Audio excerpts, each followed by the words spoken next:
starting position of this asana is by keeping your feet together and by placing your forehead on the floor and your palms right next to your chest. Now I would want your elbows to be going outwards this way. So try to keep your elbows in line with your body. Okay, now for those of you who feel that keeping your feet together is too difficult, you can keep your feet a little apart and do it. So what you will be doing is inhaling, you will be coming up and looking in the front, or you can continue to look down, depends upon what makes you feel comfortable, and then slowly exhaling you will go down. Now if you want to do it with your feet apart, you can keep some distance between your feet, around hip level distance, and then inhale, you will come up, and this time we will be holding it for a little longer. Make sure that your elbows are in line with your body, and you open up your chest, push your shoulders at the back.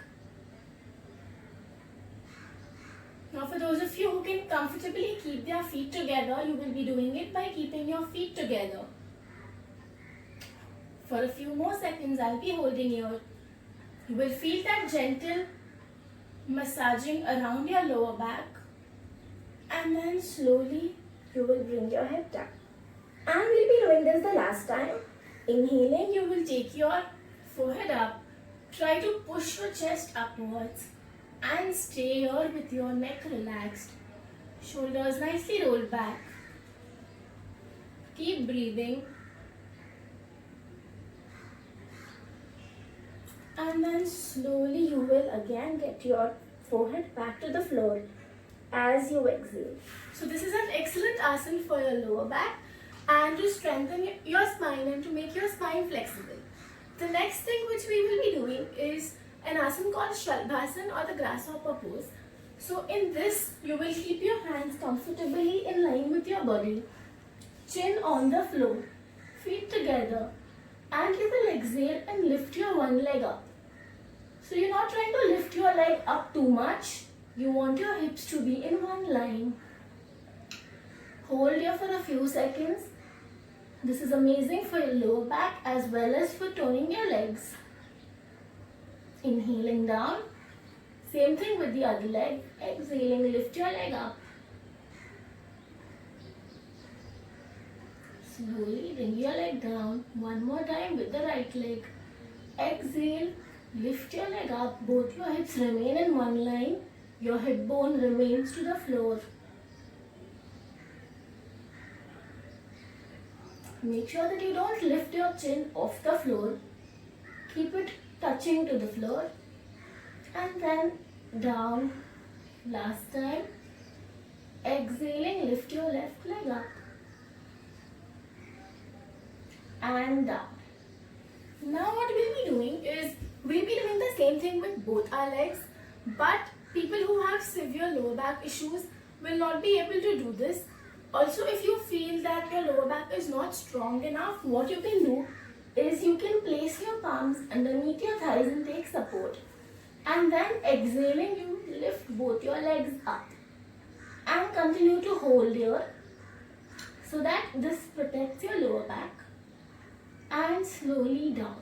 But for those of you with a healthy back, you can just keep your hands at the side, exhaling, lift both your legs up and breathe for a few seconds here.